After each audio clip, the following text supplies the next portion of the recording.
guys, and today we got Universal Yums, and we're gonna read the instructions really fast. Now this fox has been in an accident, and now he needs a replacement for the top of his head. Oh, shoot. Okay. Beans. How Didn't I say Israel last time? Yeah, I think. So it's Israel, like I thought. Oh my gosh! No. Oh my gosh, it's Israel. So, that's what it is. Well, no, mommy, that's not where you're from. So the first thing I pull out is these little, looks like onion flavored balls. So it doesn't even, can't even read the title. Oh, on the box, in the back. Puff baked garlic and onion flavored corn snack. Baked snack not fried. Okay. So let's see by the pictures which one that is. Purple bag. Oh no. I caused a disruption. Ow, my arm! That's because you caused a disruption. You shouldn't have bowled so much. You know you have bad arms. It was fun! Jeez. Guys, I bowled for like over 3 hours. In the middle of the night. Yeah, shame on her. Okay, baked garlic and onion puffs. Puff balls with garlic and onion seasoning. Quick, what's the first thing that comes to mind when you think of garlic? The Dead Sea, right? No, we think of salt, right? No. We'll move over vampires and bad breath. There's something new to think about when considering this pungent herb. Back in 1946, a shepherd was looking for his lost goat when he stumbled into a cave near the Dead Sea. He didn't find his goat, but he did find something even more important, the Dead Sea Scrolls. The scrolls are ancient Jewish texts, most famous for being the second oldest copy of the Hebrew Bible. But the scrolls don't just contain ancient stories, they also had recipes. One such recipe describes garlic being ground into olive oil, which means the tie between garlic and the Dead Sea goes back over 2,000 years. It's one that continues still today. Garlic is grown near the Dead Sea. Some fields are even within sight of the same caves where the Dead Sea Scrolls were found. While the exact recipe for these garlicky corn puffs might not come from an ancient text, we've connected the two and right here. Perhaps someone will discover this very booklet in 2,000 years and find the evolution of the garlic and the Dead Sea connection. Okay.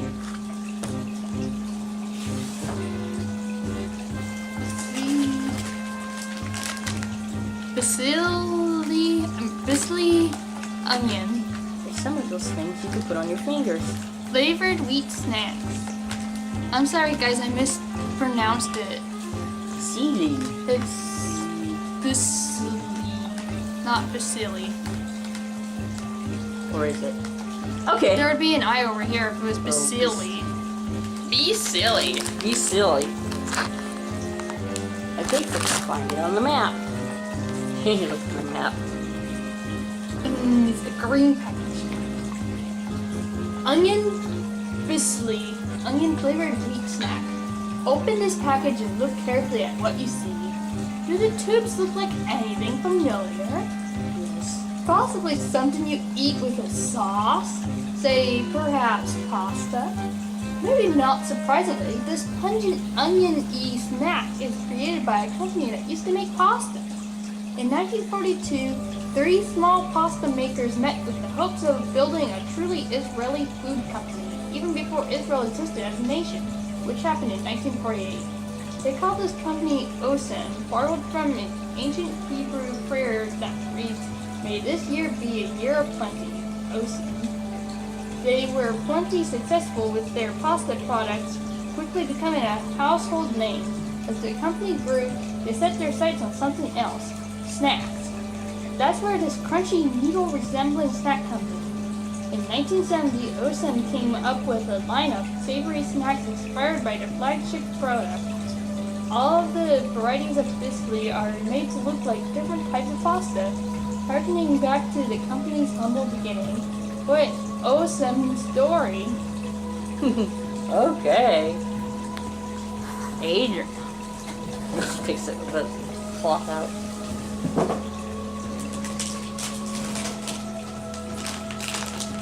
Basili barbecue flavored wheat snacks. Okay. Is it just me or did that sound get louder? It's just you. It's barbecue Basili barbecue flavored wheat snack. Nothing too exciting, right? You've surely had a barbecue flavored snack before, but you've probably never had an Israeli barbecue flavored snack before, and that makes all the difference. Get ready for a totally different barbecue flavor, one that's more smoky than sweet. It's not surprising that Israel has developed its own unique barbecue. From the very early days as a Jewish state, it's been an important part of daily Israeli life. Back in the 1940s, a small portable copper container called a manko was commonly filled with charcoal to heat rooms and cook food. When central heating came about, the concept of a manko evolved, as did the words itself, changing to Mongol. Mango? I don't know. I'm sorry. Rather than cooking inside the home, locals built barbecue stands along main roads and hosted Mangol's barbecues as social events amongst friends and family. Today, Mangol is such an ingrained activity in day-to-day life in Israel that there was even a museum exhibition dedicated to the practice. This unique shaped snack gives you a taste of what's now a national phenomenon. After one bite, you'll see why it's caught on. I think the text is smaller than before. Yeah, they did. They made it smaller. So we have a hard time reading it, please. Don't make it so small for us. They probably want to save book space. But... Okay, dog treat, cat treats? I don't know. These the nougat bites. Okay, let's see what these are. Here they are. Kremlin nougat bites. You may not believe it, but you're holding peanut butter coated cereal bites with hazelnut cream. You may not believe it, but you're holding in your hands a modern scientific discovery. Yes, this snack has saved lives. For years, scientists noticed an interesting trend in Israel. There was a shockingly low number of children with peanut allergies, far lower than any other modern nation. In 2008, scientists discovered the cause: peanut puffs. Over 90% of Israel families buy them as a snack for their household. They're more popular than potato chips. Children eat the puffs as one of their first foods, developing a tolerance for peanuts as they grow up. This early exposure to peanuts has now been proven to reduce the risk of developing a peanut allergy by 81%. Now, we can't make any claims about these particular puffs, and those with peanut allergies should definitely not eat this snack. But we'll share a theory: they won't last more than a day in any household, Israel or not. With a sweet hazelnut nougat feeling, these yums are just a breakthrough in science. They're a discovery in taste. Okay, next. Oops, I touched you. She touched me. They're called flutter. Oh. It's like a kangaroo or something. With nuts. Whatever those things are. With walnuts? It might be little wheat puffs. Yeah. I think you have to look in the book. Oh, okay. See. Falafel flavored puffs. Okay, falafel flavored puffs.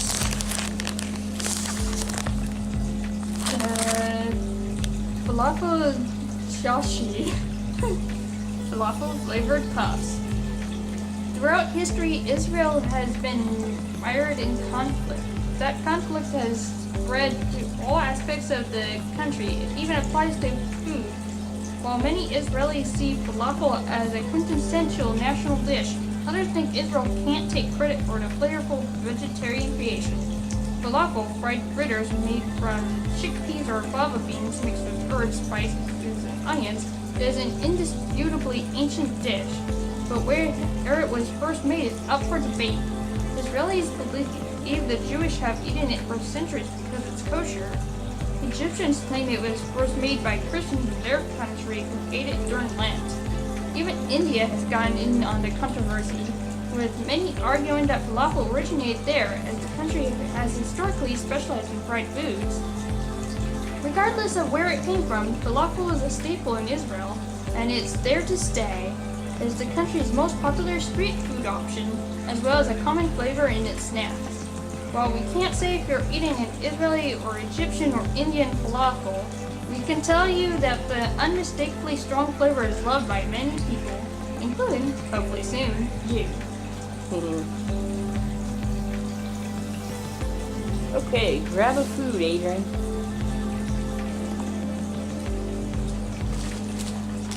Chick Shack, everything flavored snacks. Okay, so it's flavored with everything in the whole world. Oh my gosh. Everything Chick Chack, wheat spirals with spices. The word everything might be in the name of this snack, but it's a little bit deceptive. Many Israeli Jews can't eat everything, and that's because they keep kosher. You might have heard the phrase before, but you may not know what it means. Some people think it's food that's been blessed by a rabbi, others believe it's a type of cuisine. Neither is true. Keeping kosher means following the set commandments about food that were written in the Torah, the most holy religious text in Judaism. All these rules are open to various interpretations. There are a few general standards.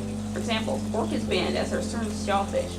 Dairy can't be consumed with meat, and utensils used to cook one can't be used to cook the other. Fruits and veggies are fine, but they must be inspected for bugs, which aren't kosher. There's no meat, dairy, or bugs, thankfully, in these crunchy wheat bites.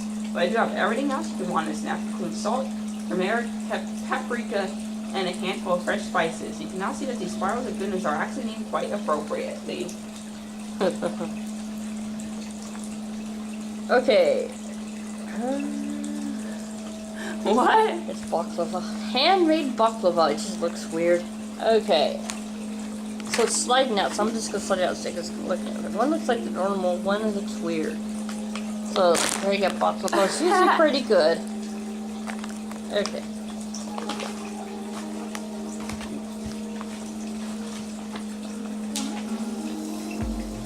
Maharoon handmade baklava. Or baklava. This is baklava, but this is baklava with pistachios, cashews, peanuts, and almonds. We couldn't visit the Middle East without having a bit of baklava. Despite the many disputes Israel has with its neighbors, there's one thing they can all agree on: baklava. While baklava is believed to have originated in Turkey, today nearly every country in the Middle East eats it, all with their own unique flair. Iranians douse the flaky sweet with rose water. Ew. Armenians sprinkle it with cloves and cinnamon. And Jordanians cover it with the sugary syrup. You'll remember this if you're with us for our holiday box. In Israel, they use many different types of nuts: pistachios, cashews, peanuts, and almonds, as well as a healthy dose of cinnamon. While baklava is eaten, there is an everyday indulgence, especially prevalent during religious celebrations. Christians enjoy it on Christmas and Easter. Muslims relish it during the Ramadan, and Jews savor it on Rosh Hashanah. No matter what they're celebrating this April, we hope you'll find a good reason to savor each of these delectable bites of baklava. Okay. The cover flew away. Uh-oh. Oh well. Okay. They should have put it back on. Yeah. That's their fault. Oh, looks like a big chocolate bar. I don't know what it says, but It's the golden sacred cow. the cows on the chocolate have udders, but the one in the picture doesn't. So it's a big chocolate bar. With cows on. Big cows. Okay, find the chocolate bar.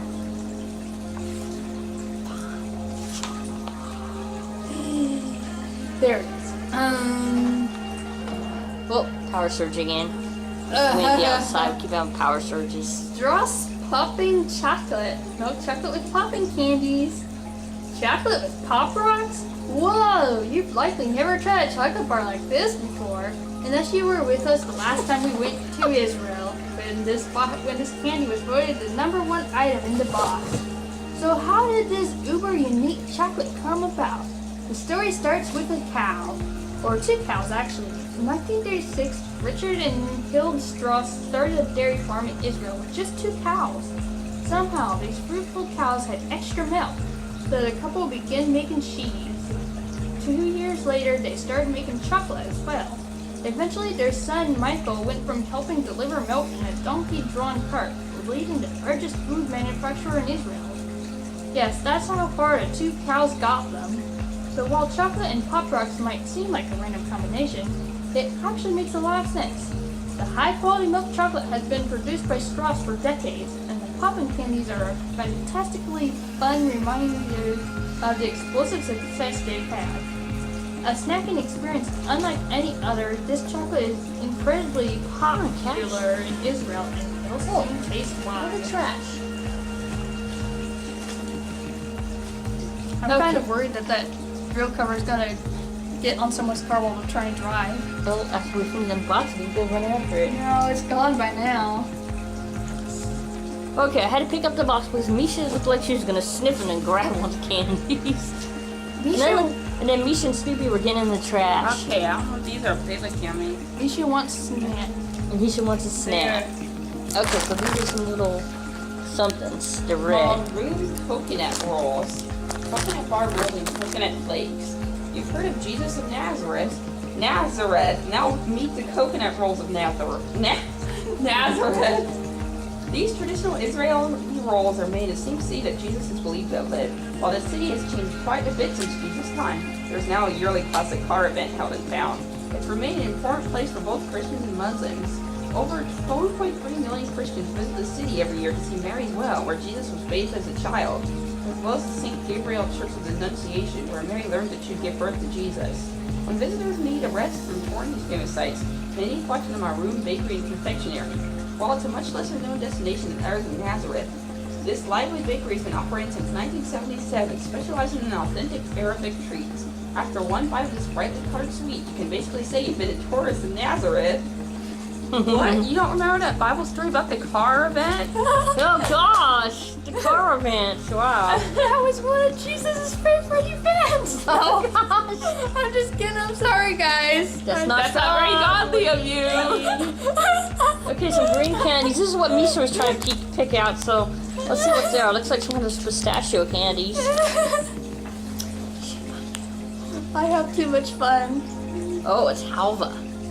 Mini pistachio halva. Sesame candy with pistachios. I'm gonna eat your halva tonight. A sweet that's 1,000 years old. Sounds appetizing, right? Well, the good news is that the halva in your hand is as fresh as can be. It's just a recipe that's old. Very old. In fact, it goes all the way back to the 1100s. That's not surprising since the main ingredient, sesame, is one of the oldest seeds known to man. First cultivated in India, the crop quickly spreads to the Middle East through trade. Over time, sesame seeds become a staple of Israel cuisine, featured in dishes such as hummus, baba ganosh, and of course halva. For the unfamiliar, halva is a dense, crumbly dessert made with sesame seed paste called tahini, mixed with hot, sugary syrup. This concoction is then cooled and often mixed with almonds and pistachios. In this case, your yum contains pistachios that were filled with. Now that we're filled you in an ancient recipe, it's time to fill up on this unique treat. Open sesame. Okay, next. Oh, hi, Dinah. Don't eat them. Don't eat the peanuts. Yeah. Yeah. That's not the kind of peanuts we're supposed to be eating today. Yeah.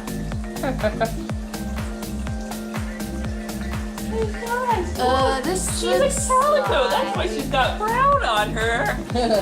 chocolate hazelnut.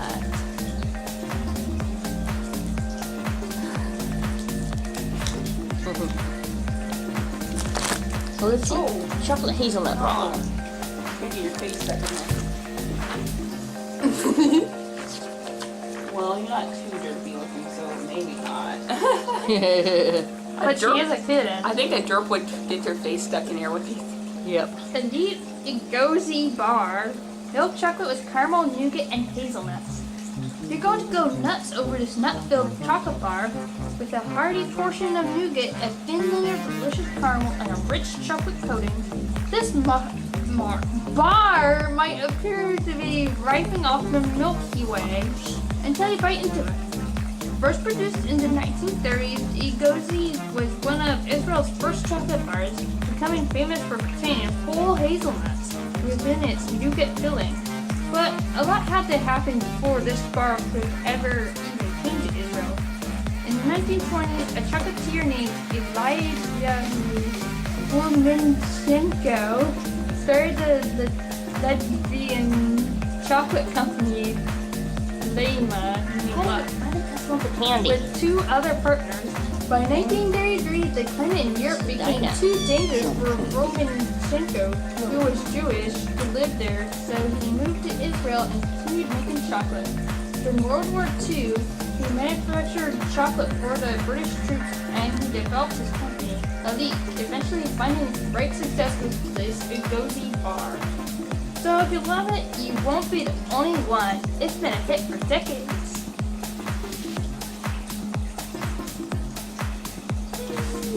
here comes the clouds. The clouds are coming back in. Yep. It's gonna storm again today. All right. All right. Oh. Okay. So some kind of Look out for another candy. the wristbands coming out of the clouds. Yeah. It's called the Blondie chocolate bar. For some reason I was thinking it would say Goldie or something like that, so I guess I was sort of close. Cool. Yeah. Okay. Milk chocolate and caramel coated wafer bar. Behold the most famous chocolate bar in Israel, the Pezakzman. Don't worry, you don't need to try to pronounce it. What does it mean? In fact, you can just call this bar by its English name, Time Out. Oh, Crumpet. While Kit Kats may encourage you to give yourself a break in Israel, the Pezakzman endorses taking a time out. If those are the instructions, then you might want to reserve a couple hours for this bar because there's lots to I unpack. get it when she moved it into First, we sassy have the bed. Blondie coating that covers the bar, made with cocoa, caramel, and white chocolate. This golden flavor is new both in Israel and the USA. We're the first company to import it into the United States. Next, let's discuss the inside. It's filled with a crispy vanilla wafer, decadent chocolate spread, and melt in your mouth caramel. That's a whole lot of goodness to take in. No wonder you'll need some time to fully appreciate it. Savor every bite, because who knows when or if you'll see it again. Oh no. Okay, so then we got the white things, and Krista can read what's coming next. So these are some Again, white my belly. things. You entered your belly? I said, see it again in my belly. Oh Ew! gosh. Okay. Yeah. Ew! Okay. Pomegranate Turkish Delight. Pomegranate candy with almonds. Eating this tasty treat is nice, but did you know that would be even better? If tasting this tasty treat made you and everyone who ate it a nicer person, well, maybe it will. In Judaism, pomegranates have long been considered a symbol of moral and spiritual righteousness. Oh no, we gotta eat pomegranates. Oh, especially me. Oh no! Oh, you gotta give Adrian an extra dose. They're often eaten during religious holidays, and there's a very specific reason why. According to the Jewish lore, pomegranates have 613 seeds, which corresponds exactly with the 630 mitzvot, or commandments of the Torah. It's for this reason that on Rosh Hashanah, the Jewish New Year, celebrants will often recite, "May we be as full of mitzvot as the pomegranate is full of seeds." Before digging into the bright red superfruit, while nothing magical happens when it's eaten, the symbolism of consuming the fruit makes people reevaluate their choices and decisions. Normally we recommend keeping your favorite yums to yourself, but in this case of this pomegranate flavored almond filled treat, maybe you should consider sharing it. It would only be fitting. I think Adrian needs them both. Oh wait, no. whoops. Okay, what's coming next? That's not Clue to next month's box. They have very calm mornings, but really crazy nights. It's because of the music. Give it a listen, alright?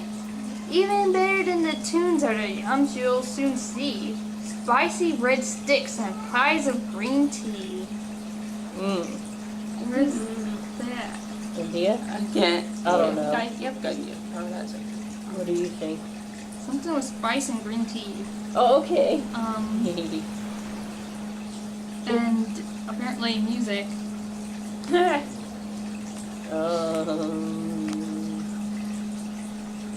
I don't know. Okay. What are we gonna try? Stomach. Ew. Ew!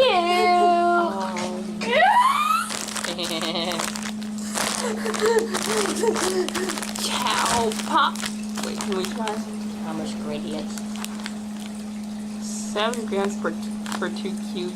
Okay, you could probably have a cube if you want that. Okay, so we're gonna try the cow chocolate. Just like to move like a cow, like a cow.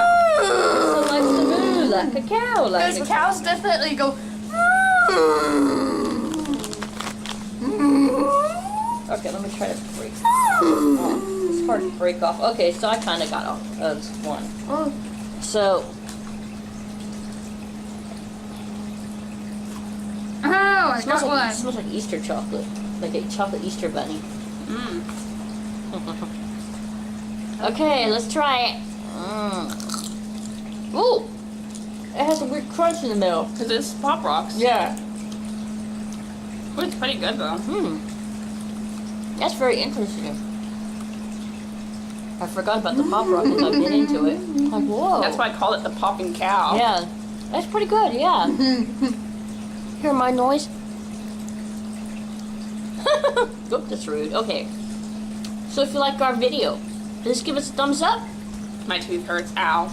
And if you have not already, please subscribe for more tooth hurting stuff. Bye-bye. Bye.